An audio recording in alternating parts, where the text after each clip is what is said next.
한국 사속의 사랑, 계략으로 사랑을 이룬 제가 열녀 매화.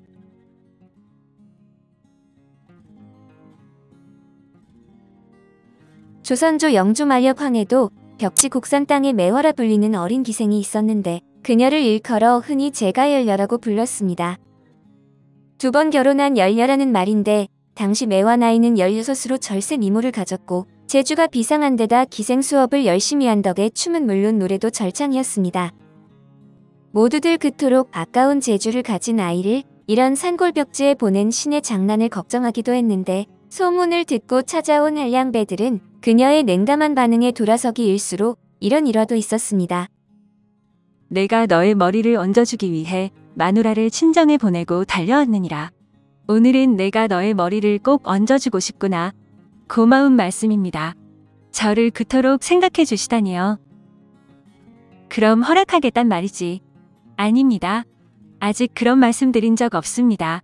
그럼 내가 돈이 없을 것 같아 보이느냐. 이래봬도 해줄 만석군이다. 평생 호의호식하게 해주마. 제가 일사람의 시조 한 수를 불러 올리겠습니다. 그래라, 나를 위해 노래를 한다니 얼마나 기쁜 일이냐. 어서 불러라.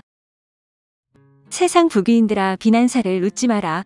석순만절 필부에 그치고 안빈일표도 성현에 이르나니 내 몸이 비난하다만 내 길 닦으면 남의 북이 부러우랴.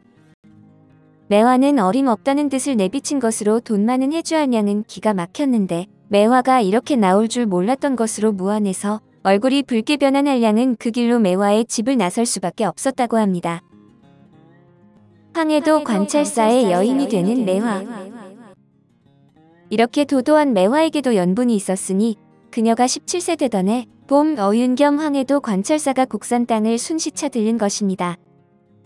당시 어윤겸 나이는 70을 바라보고 있었는데 한 번은 관찰사를 모신 연회에 매화가 불려나왔습니다. 매화를 본 어윤겸은 이런 벽지에 저런 천하절색이 있는가 하고 눈을 의심했는데 연회를 마친 후 매화가 관찰사의 이부자리를 깔고 돌아가려 하자 어윤겸이 물었습니다. 내 나이가 몇이냐? 예, 올해 17입니다. 그래, 좋은 나이로구나.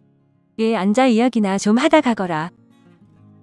매화야, 사또가 너를 왜 이 방에 들여보낸 줄 아느냐? 예, 사또님의 의중을 짐작 못하는 바 아니옵니다. 그런데 왜 너는 수청들 생각을 하지 않고 이부자리만 펴고 돌아가려 했느냐? 황공하오나 절개를 중히 여기기에 그러했사옵니다. 매화의 당돌한 말에 어윤겸이 생각하는 그런 사람을 만날 때까지 소중하게 정절을 지키라며 매화에게 나가보라고 하자 놀란 것은 매화였습니다. 지엄한 관찰사의 위용으로 수청을 들라 하면 거절할 수 없는 것이 기생의 입장이지만 어윤겸의 태도에는 전혀 그런 모습을 볼 수 없었습니다. 매화의 머릿속이 혼란스러웠는데 이렇게 인격이 높은 어른이라면 나이는 상관이 없을 듯해서 매화는 수청을 들겠다고 스스로 말을 하고 어윤겸은 그녀를 가명으로 데려가 함께 지냈다고 합니다. 계략으로 관찰사를 버리고 새 사랑을 찾는 매화. 매화와 어윤겸은 꿈같은 시절을 보냈으나 어윤겸은 나이가 나이인지라 점점 더 노쇠해져간 반면 매화는 젊음이 탱탱하게 무르익어 여자의 모습이 더 충실해져 갔습니다. 이때 곡산 사또로 온 홍시우가 우연히 매화를 보고 그 미모에 반하고 말았는데 감히 늙은 재상의 수청기를 넘보게 된 셈이었습니다. 홍시우는 장수를 쓰러뜨리려면 말을 쏘라는 고사에 따라 매화 모친을 불러 큰 선물을 내렸는데 쌀, 고기, 비단, 돈을 연일 내리니 매화 모친이 마음속으로 의문을 갖고 있다 결국 물어보았습니다. 미천한 몸인데 알뜰히 보살펴주니 사또께서 왜 이렇게 하는지 알려주실 수 있겠냐는 매화 모친의 질문에 사또는 기생이라 같이 놀면 재미있어 하는 일일 뿐이고 별 다른 뜻은 없다고 했습니다. 그러나 매화의 모친은 분부만 내리면 물불을 가리지 않을 것이니 원하는 바가 있으면 속 시원히 말씀해달라고 하자 결국 홍시우는 본심을 털어놓았습니다. 내가 고을을 살피고 다닐 때 우연히 내 딸을 보았는데 그 후 영 잊을 수가 없구나. 마음이 들끓어 병이 날 지경이다. 내가 그 아이를 데리고 들어와 그 얼굴을 한번 보면 죽어도 한이 없을 것 같다. 노기는 깔깔 웃으며 그것은 엄청 쉬운 일로 겨우 그런 것을 어찌 일찍 말씀하지 않았냐고 말했고 집으로 돌아와 딸 매화에게 편지를 썼습니다.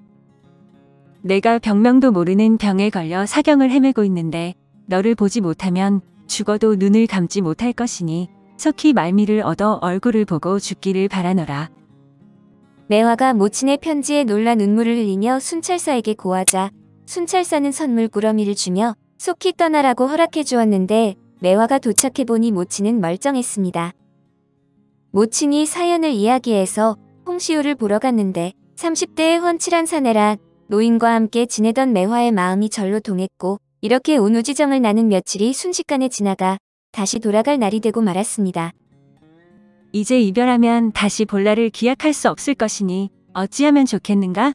첩이 이미 몸과 마음을 다 허락했으니 개교를 부려 곧 돌아오도록 하겠습니다. 매화가 돌아가 순찰사에게 잘 다녀왔다고 고한 뒤 홀연병에 걸려 신음하게 되었는데 순찰사가 걱정이 되어 의원을 불러 여러 약을 쓰게 했으나 차도가 없었습니다. 매화가 아픈 것을 넘어서 광증을 보이기 시작하자 순찰사는 곁에 둘 수가 없어서 매화를 모친 집으로 가게 했습니다. 이렇게 다시 집으로 돌아간 매화는 곧장 사또에게 달려가 버렸는데 물론 병은 일부러 지어낸 꾀병이었습니다. 소문이 안 날 리가 없었는데 내막을 알고 분개한 순찰사가 하루는 곡산 가명으로 업무차 들렀는데 바로 홍시우를 불러 매화의 안부를 물어보았습니다. 매화가 병이 나서 제 집으로 갔는데 요즘 어떠한가? 병이 조금 나았다고 들었는데 가명의 기생을 서가니 어찌 사사로이 불러서 살피겠습니까? 순찰사가 코웃음을 치면서 그럼 사또가 나를 위해 잘 지키도록 하라고 말했는데 홍시우의 등줄기에 식은땀이 흐를 수밖에 없었습니다. 사또는 돌아와 한양에 전통을 넣어 수작을 부렸고 이 일로 순찰사는 파직되고 말았는데 무서울 것이 없어진 홍시우는 임기를 마치고 한양으로 돌아갈 때 매화도 데리고 갔습니다.